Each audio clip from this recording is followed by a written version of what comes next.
मिला टाइम्स में खुश आमदीद। मैं हूं आपके साथ शम्स तबरेज़ कासमी और आप देख रहे हैं हमारा स्पेशल प्रोग्राम खबर दर खबर, जिसमें जानेंगे दिन भर की अहम तरीन खबर। और आज की सबसे अहम और बड़ी खबर यह है कि प्रशांत किशोर असम्बली का चुनाव जीतने में कामयाब हो गए हैं और अब वो बिहार असम्बली में एक एमएलए के तौर पर मौजूद रहेंगे। बांकीपुरा विधानसभा सीट पर उपचुनाव हुआ और ज़िमनी इलेक्शन में प्रशांत किशोर भी चुनाव लड़ रहे थे, बीजेपी भी चुनाव लड़ रही थी और आरजेडी भी चुनावी मैदान में मौजूद थी और भी कुछ नुमाइंदे मौजूद थे। प्रशांत किशोर ने 60,000 से ज़्यादा वोट हासिल किया और इस तरह उनकी जीत का ऐलान हो गया है। प्रशांत किशोर ने जब अपनी पार्टी बनाई थी जन स्वराज, तो उन्होंने कहा था कि वो चुनाव नहीं लड़ेंगे, लेकिन जब बांकीपुरा विधानसभा पर उपचुनाव की तारीख का ऐलान हुआ, 30 जुलाई को वहाँ वोटिंग हुई, तो प्रशांत किशोर ने भी नॉमिनेशन फाइल किया, उन्होंने इलेक्शन में हिस्सा लिया और फाइनली प्रशांत किशोर को जीत मिल गई है। उनकी पार्टी जन स्वराज का खाता खुल गया है। एक बड़ा तबका ये तबसरा कर रहा है कि बिहार असम्बली में एक और मजबूत अपोजिशन रहनुमा अब नजर आएगा जो हर एक के मुद्दे को उठाएगा। प्रशांत किशोर के मुकाबले में बीजेपी के उम्मीदवार थे नीरज कुमार, जिन्होंने तकरीबन 40,000 के करीब वोट हासिल किया। आरजेडी से उम्मीदवार थी रेखा कुमारी गुप्ता, इन्होंने भी 10,000 से ज़्यादा वोट हासिल किया। प्रशांत किशोर की पहली जीत है, उनकी पार्टी की पहली जीत है। जब 2025 में बिहार में विधानसभा का इलेक्शन हुआ तो प्रशांत किशोर पूरे बिहार में इलेक्शन लड़ रहे थे, हर जगह से उन्होंने अपना उम्मीदवार उतारा था, काफ़ी मेहनत की थी, लेकिन कहीं पर भी प्रशांत किशोर को जीत नहीं मिली। उनका एक भी उम्मीदवार अपना खाता नहीं खोल सका था, लेकिन उपचुनाव से प्रशांत किशोर की पार्टी का आगाज़ हो गया है। आपका क्या तबसरा है, आपका क्या रद्दअमल है? प्रशांत किशोर को आप किस तरह देखते हैं? कुछ लोग इल्ज़ाम भी लगाते हैं कि बीजेपी ने ही प्रशांत किशोर को मैदान में उतारा। कुछ लोग ये कहते हैं कि प्रशांत किशोर बिहार के नए नीतीश कुमार बन सकते हैं। नीतीश कुमार की जो जगह है, या नीतीश कुमार को जिन वजहों से लोग वोट कर रहे थे, सपोर्ट कर रहे थे, उन्हीं वजहों से अब प्रशांत किशोर को भी लोग वोट करेंगे, सपोर्ट करेंगे। नीतीश कुमार को बीजेपी ने बहुत ही सलीके के साथ बिल्कुल हटा दिया। 2025 का जब बिहार इलेक्शन हुआ तो नारा दिया गया था, हर जगह यही पोस्टर और बैनर लगाया गया था, 2025 से 30 रहेंगे नीतीश, लेकिन ऐसा नहीं हो सका। 2025 के आखिर तक, या कह लीजिए 26 की शुरुआत होती है और नीतीश कुमार को हटा दिया जाता है। सम्राट चौधरी को चीफ मिनिस्टर बिहार में बना दिया गया। बिहार में लॉ एंड ऑर्डर की लगातार धज्जियां उड़ाई जा रही है। अब देखना यह होगा कि अपोजिशन लीडर के तौर पर प्रशांत किशोर ज़्यादा अच्छी तकरीर करते हैं, वो ज़्यादा मुद्दों को उठाते हैं, या फिर आरजेडी के लीडर तेजस्वी यादव अहम किरदार अदा करते हैं। वैसे ऑल इंडिया मजलिस इत्तेहादुल मुस्लिमीन के बिहार के सदर अख्तरुल इमान भी लगातार सुर्खियों में रहते हैं और बेबाकी के साथ तमाम मुद्दों को उठाते हैं। तब ये 3-4 अहम चेहरे रहेंगे अपोजिशन में जो बोलने के लिए, तकरीर करने के लिए, मुद्दों को उठाने के लिए जाने जाते हैं। और आइए अब आपको बताते हैं एक और अहम तरीन खबर। इस खबर का ताल्लुक़ है उत्तर प्रदेश की राजधानी लखनऊ से। लखनऊ में स्कूल वैन जा रही थी, छोटे छोटे स्कूल के बच्चे उस वैन में मौजूद थे। अब स्कूल वैन कांवड़ यात्रियों से टकरा जाती है। ये बर्दाश्त नहीं हो सका कांवड़ यात्रियों को और उन्होंने स्कूल वैन पर हमला कर दिया, स्कूल वैन के शीशों को तोड़ दिया।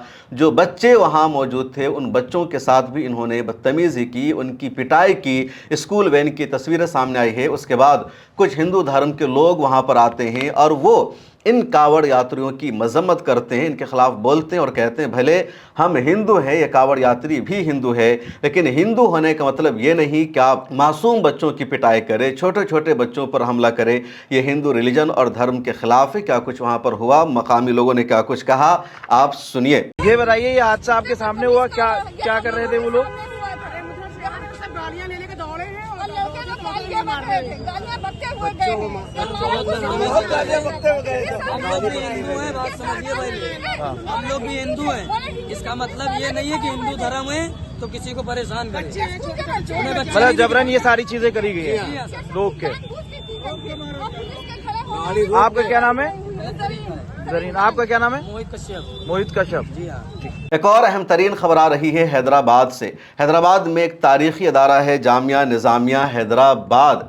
अब जामिया निज़ामिया हैदराबाद की जो प्रॉपर्टी है, उसके पास जो औकाफ की जायदाद है, उसको सरकार बेचने जा रही है। उन ज़मीनों का सरकार सौदा कर रही है और चुपके चुपके सब किया जा रहा है। लेकिन वहाँ के एक उर्दू न्यूज़पेपर ने इसका पर्दाफाश किया है, सच्चाई सामने आ गई है और एक दो कट्ठा ज़मीन का मामला नहीं है, बल्कि जामिया निज़ामिया की जो औक़ाफ़ की जायदाद है उसमें से 10 एकड़ को सरकार ने बेचने का प्लान बना लिया है। हैदराबाद से तेलुगु ज़ुबान में एक न्यूज़पेपर निकलता है जिसका नाम है एनाडो, और उस एनाडो न्यूज़पेपर में एक इश्तिहार शाया किया जाता है तेलंगाना इंफ्रास्ट्रक्चर कॉरपोरेशन का, और उसमें कहा जाता है कि 11 अगस्त को बोली लगाई जाएगी 10 एकड़ ज़मीन की, और बोली का आगाज़ होगा 175 करोड़ रुपए फ़ी एकड़ ज़मीन से, और ये बोली लगाई जाएगी टी हब एक जगह है वहाँ।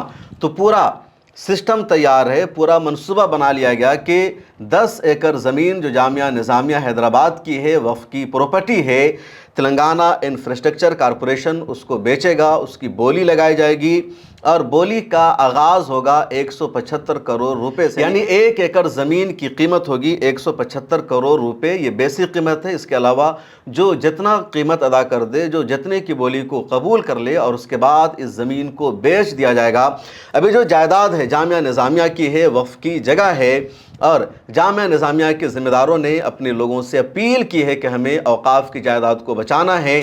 सरकार हड़पने की कोशिश कर रही है लेकिन हम इसको कामयाब नहीं होने देंगे।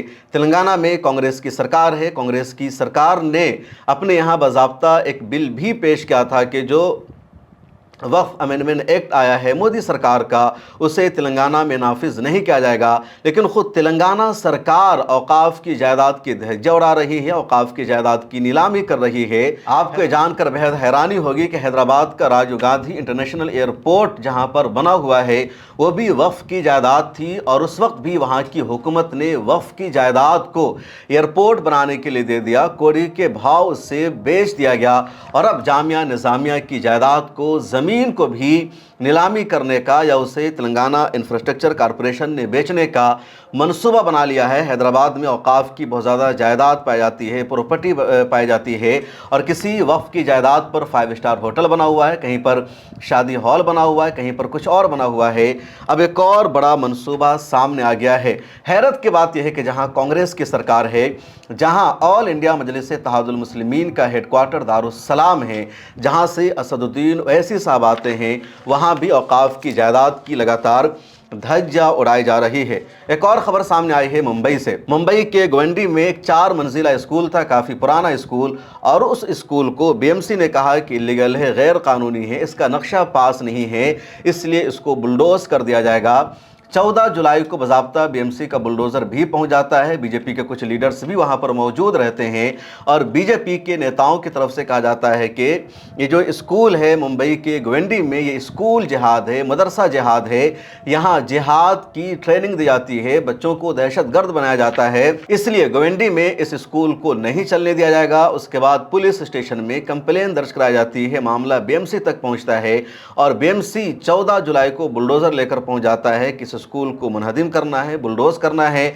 फिर स्कूल की इंतज़ामिया ने बम्बे हाई कोर्ट का दरवाज़ा खटखटाया, और वहाँ उन्होंने सबूत पेश किया और कहा कि ये जो स्कूल है नक्शा पास करके बनाया गया है, बीएमसी का जो भी रूल है, जो भी ज़ाब्ता है, उसको हमने फॉलो किया है।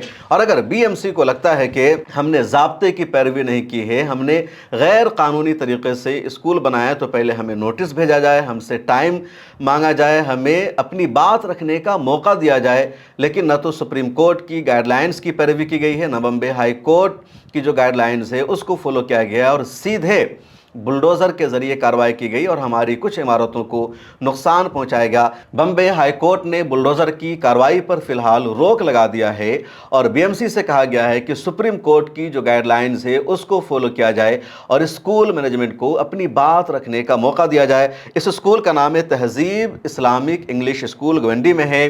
600 से ज़्यादा स्टूडेंट्स यहाँ पर पढ़ते हैं। और जब बुलडोज़र की कार्रवाई हो रही थी, उस वक्त बीजेपी के एक लीडर है किरीट सोमिया, वो भी वहाँ पर पहुँची थी, जय श्री राम के नारे लगा रही थी और अपनी जीत का जश्न मना रही थी।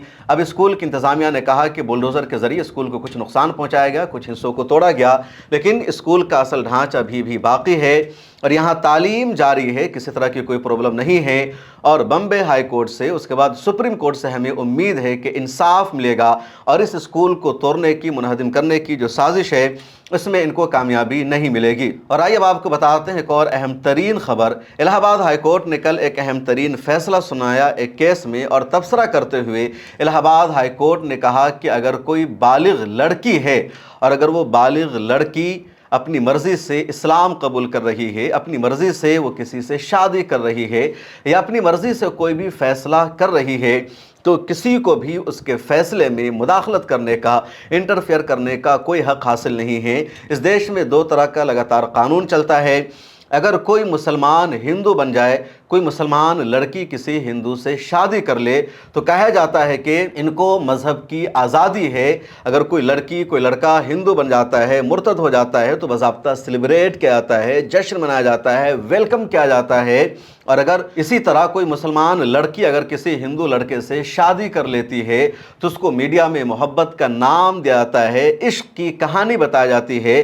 لیکن اگر معاملہ اس کا الٹا ہو، کوئی ہندو اگر مسلمان بن جائے، تو پھر کہا جاتا ہے کہ زبردستی دھرم پریورتن کرایا گیا ہے، اس کا مذہب تبدیل کرایا گیا ہے، اور اس پر دباؤ بنایا جاتا ہے۔ شاملی کے آیوش ملک کا معاملہ تازہ ہے۔ آیوش ملک نے اپنی مرضی سے اسلام قبول کیا، لیکن اس پر دباؤ بنایا گیا۔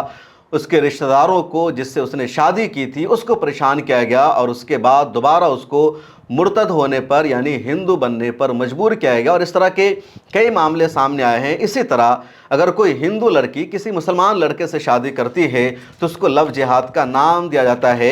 اب ان تمام معاملوں پر سنوائی کی الہ آباد ہائی کورٹ نے، اور الہ آباد ہائی کورٹ نے ایک تاریخی فیصلہ سنایا اور کہا کہ اگر بالغ لڑکی اپنی مرضی سے اسلام قبول کرتی ہے، اپنی مرضی سے کسی شخص کے ساتھ وہ شادی کرتی ہے، کسی کے ساتھ رہنا چاہتی ہے، تو یہ اس کا اپنا فیصلہ ہے، اور اس کے فیصلے میں کوئی انٹرفیئر نہیں کر سکتا، کوئی مداخلت نہیں کر سکتا، اور یہ تاریخی فیصلہ ہے۔ اور آئیے آپ کو بتاتے ہیں ایک اور اہم ترین خبر، اس کا تعلق بھی اتر پردیش کے گورکھپور سے ہے۔ معاملہ ہے 1993 کا۔ 1993 میں بابری مسجد کی شہادت کو صرف 1 سال ہوئے تھے، اور دیش بھر میں مسلمانوں نے اس کے خلاف احتجاج کیا، پروٹیسٹ کیا، سیاہ جھنڈا انہوں نے لہرایا۔ 6 دسمبر کو مسلمان ہر سال بلیک ڈے بھی مناتے ہیں۔ اب 1993 میں ہی یو پی پولیس نے محمد نعیم کو گرفتار کر لیا، اور الزام یہ لگایا گیا محمد نعیم پر کہ محمد نعیم نے پاکستان زندہ باد کا نعرہ لگایا ہے۔ محمد نعیم نے کہا کہ اگر بابری مسجد دوبارہ نہیں بنی اس جگہ پر، تو ہم ایک اور پاکستان بنا دیں گے۔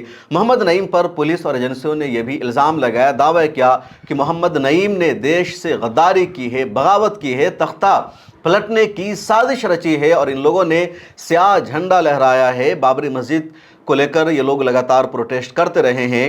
1993 میں محمد نعیم کو گرفتار کیا گیا، ان پر بغاوت کا مقدمہ چلایا گیا، لیکن اب NIA کی لکھنؤ عدالت نے محمد نعیم کو بری کر دیا، اور کہا کہ محمد نعیم پر جتنے الزامات لگائے گئے تھے، ان میں سے کوئی بھی ثابت نہیں ہو سکا کہ محمد نعیم نے پولیس کے سامنے پاکستان زندہ باد کا نعرہ لگایا تھا، ہندوستان مرد آباد کا نعرہ لگایا تھا۔ اسی طرح محمد نعیم نے پولیس کے سامنے کہا ہو کہ ہم ایک نیا پاکستان بنا دیں گے، یا ہم سرکار کے فیصلوں کو تسلیم نہیں کریں گے، ایسا کوئی بھی الزام ثابت نہیں ہو سکا محمد نعیم کے خلاف۔ تو فائنلی 33 سال کے بعد محمد نعیم کو رہائی مل گئی ہے۔ محمد نعیم کا کہنا ہے کہ میں شروع دن سے کہہ رہا تھا کہ میں نے دیش سے غداری نہیں کی ہے، بغاوت نہیں کی ہے، میں دیش کے ساتھ ہوں۔ ہاں، جمہوری طریقوں کے مطابق پروٹیسٹ کرنا، احتجاج کرنا ہمارا بنیادی رائٹ ہے، لیکن میرے اوپر جھوٹا الزام لگا دیا گیا، مجھے پاکستانی قرار دیا گیا، پاکستان سے کنیکشن جوڑ دیا گیا، بغاوت کا مقدمہ چلایا گیا، اور اب 33 سال بعد مجھے رہائی ملی ہے۔ محمد نعیم کی جو پوری زندگی ہے، پوری جوانی ہے، وہ جیل میں گزری، اور اب جب نعیم باہر نکلے ہیں تو ان کو پہچاننا مشکل ہے، ان کی شکل بدل گئی ہے۔ اور اس دوران نعیم کے گاؤں والوں نے، محلہ والوں نے، ان کے علاقہ والوں نے نعیم اور ان کی پوری فیملی کو ٹارچر کیا، پریشان کیا، غدار کہا، ان کے خلاف نعرے لگائے گئے، لیکن اب محمد نعیم کو باعزت رہائی ملی ہے۔ تو یہ سچائی ہے، اور اس طرح کی کہانی دسیوں مسلمانوں کی की है जिनको बार बार इस तरह की परेशानियों का सामना करना पड़ता है। और आइए अब आपको बताते हैं एक और अहम तरीन खबर। ककरोच जनता पार्टी का जेनजी का एहतजाज ख़त्म हो गया है, लेकिन सरकार को बर्दाश्त नहीं हो पा रहा क्योंकि 12 सालों में पहली मरतबा मोदी सरकार को झुकना पड़ा है, जेनजी के सामने हाथ जोड़ना पड़ा है। अब पूरी कोशिश की जा रही है जेनजी को बदनाम करने की, ककरोच जनता पार्टी पर उल्टा सीधा इल्ज़ाम लगाने की। अब बीजेपी IT सेल के एक रुकन ने ककरोच जनता पार्टी के फाउंडर अभिजीत दिपके पर ताज़ा इल्ज़ाम लगा दिया कि अभिजीत दिपके को 1 करोड़ की फंडिंग की गई। उसके अलावा ये भी सवाल किया गया कि अभिजीत का बाप एक गरीब फैमिली से ताल्लुक़ रखता है, दलित परिवार से आता है, तो अभिजीत दिपके ने अमेरिका में जाकर कैसे तालीम हासिल कर ली, किसने उसकी फंडिंग की, कहाँ से उसको पैसा मिला, उसकी पूरी जांच की जाए, सच्चाई सामने लाई जाए। उसने RTI भी फाइल किया। उसके अलावा ये भी कहा गया, बल्कि उसने कहा कि हमने इलेक्शन कमीशन ऑफ इंडिया को लेटर लिखा और कहा कि Election Commission of India Abhijit के खिलाफ एक्शन ले, क्योंकि अभिजीत की पार्टी ककरोच जनता पार्टी अभी तक रजिस्टर्ड नहीं है। फिर एक पॉलिटिकल पार्टी के तौर पर कैसे वो उसको मैनेज कर रहा है। अभिजीत दिपके ने एक वीडियो जारी करके जवाब दिया है और सीधे सीधे उन्होंने कहा कि मैं अपनी डिग्री, अपना स्कॉलरशिप और सब कुछ दिखाने को तैयार हूं, शर्त यह है कि पहले बीजेपी लीडर्स अपनी डिग्री हमें दिखा दे। क्या बीजेपी लीडर्स इतनी हिम्मत करेंगे कि वो अपनी डिग्री दुनिया को दिखा पाएंगे? और जब डिग्री दिखाने की बात होती है तो किसकी और किस लीडर की डिग्री दिखाने की बात होती है, किसका मामला अदालत तक पहुंचा था, किस पर सवाल उठा, या आप जानते हैं? तो सुनिए अभिजीत दिपके को कि उन्होंने क्या कुछ कहा अपनी वीडियो में। हेलो एवरीवन, मैंने अभी देखा कि किसी बीजेपी के कार्यकर्ता ने मेरे ऊपर RTI फाइल की है और वो जानना चाहते हैं कि मैंने अपनी एजुकेशन कैसे कंप्लीट की। तो मैं उनसे पूछना चाहता हूँ, क्या आपके नेता अपनी डिग्री दिखाएंगे? मैं अपना स्कॉलरशिप लेटर और एजुकेशन लोन का लेटर दिखाने के लिए तैयार हूँ। क्या आपके नेता उनकी असली डिग्री दिखाएंगे? और मुझे समझ नहीं आता इन लोगों को एजुकेशन से इतनी क्या प्रॉब्लम है। अगर कोई आम घर का लड़का बॉस्टन यूनिवर्सिटी में जाकर पढ़कर आ गया तो इससे इन लोगों को तकलीफ क्यों हो रही है? आप लोग एजुकेशन के इतने खिलाफ क्यों हो? और आइए अब आपको बताते हैं कि अमेरिका और ईरान के दरमियान क्या चल रहा है। अमेरिका और ईरान के दरमियान जंग दोबारा शुरू हो चुकी है। रोजाना दोनों तरफ से हमले हो रहे हैं। इस दौरान ईरान का ऑफिशियल बयान ये सामने आया है कि ईरान अभी अमेरिका के साथ बातचीत नहीं कर रहा है, न ही किसी मीडिएटर से ईरान ने बातचीत करने के लिए कहा है। अमेरिकी सदर डोनाल्ड ट्रंप की तरफ से कहा गया कि ईरान बातचीत करना चाहता है, डायलॉग करना चाहता है, इसलिए हमने ईरान पर फाइनल हमले का जो प्लान था उसे फ़िलहाल रोक दिया है, कैंसिल कर दिया है।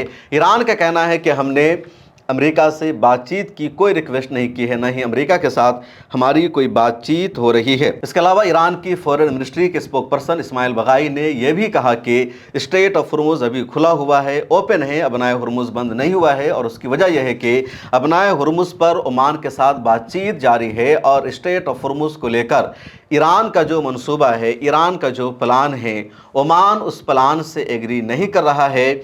इसलिए अबनाए हुर्मुज हमने खोल रखा है, अभी बंद नहीं है। और ईरान के लहजे में ये अब तक की सबसे बड़ी तब्दीली है। ईरान के पार्लियामेंट के स्पीकर मोहम्मद बाक़िर कालिबाफ कुछ अलग बोलते हैं, दूसरे लोग अलग दावा करते हैं, लेकिन जो फॉरेन मिनिस्ट्री के स्पोक पर्सन का बयान सामने आया वो सबसे अलग है। अब तक ईरान की तरफ से ये कहा जा रहा था कि स्ट्रेट ऑफ हुर्मुज बंद है, हमारी परमिशन के बगैर कोई जहाज़ वहाँ से नहीं गुजर सकता है, हम स्ट्रेट ऑफ हुर्मुज का कंट्रोल संभालेंगे। लेकिन आज वज़ारत ख़ारजा के तर्जमान का कहना है कि ओमान हमारे प्रपोज़ल से एग्री नहीं कर रहा है, इसलिए हमने स्ट्रेट ऑफ हुर्मुज को बंद नहीं किया है, वहाँ से जहाज़ गुज़र सकते हैं। हालांकि वहाँ से जहाज़ों का गुज़रना अभी सेफ़ नहीं है। हमले लगातार हो रहे हैं। 2 दिन पहले भी ओमान के साहिल पर 2 जहाज़ों पर हमला हुआ है। खबरदार खबर में आज इतना ही। मुझे दीजिए इजाज़त, मिलते हैं अगले एपिसोड में। अल्लाह हाफिज़। अगर आप चाहते हैं कि मीडिया के मैदान में हमारी कोई आवाज़ बने, मिल्लत टाइम्स मजबूत हो और इसी तरह आज़ादी के साथ ये इदारा काम करता रहे, तो आपको इसकी मंथली मेंबरशिप और सब्सक्रिप्शन लेनी होगी। ज़्यादा नहीं, महीने में 99 या 299 की भी आप मेंबरशिप लेंगे, ये इदारा मजबूत बनेगा। आपकी आवाज़ को इसी तरह मिल्लत टाइम्स उठाता रहेगा। यहाँ एक QR कोड आपको दिख रहा है, इसको आप स्कैन कर सकते हैं या डिस्क्रिप्शन में हमारी वेबसाइट का लिंक मौजूद है, उस पर क्लिक कीजिए। इस तरह का पेज खुलेगा आपके मोबाइल पर, जहां पहले अपना नाम लिखना है, जिस तरह कॉलम बना हुआ है फर्स्ट नेम एंड लास्ट नाम का। उसके बाद फ़ोन नंबर आपको लिखना है, उसके नीचे ईमेल ID आपको अपनी डालनी है, उसके नीचे I डिक्लेयर लिखा हुआ है जहां आपको टिक कर देना है। नीचे आ जाएंगे, पे नाउ का बटन मौजूद है, जैसे ही आप क्लिक करेंगे UPI एप्लीकेशन खुल जाएगा, खा गूगल पे हो, फ़ोन पे हो, पेटीएम हो या कुछ और हो, और वहाँ से आगे जो पेमेंट का प्रोसेस है उसको कंप्लीट करना है। इस तरह आप मिल्ला टाइम्स के मेंबर और सब्सक्राइबर बन जाएंगे।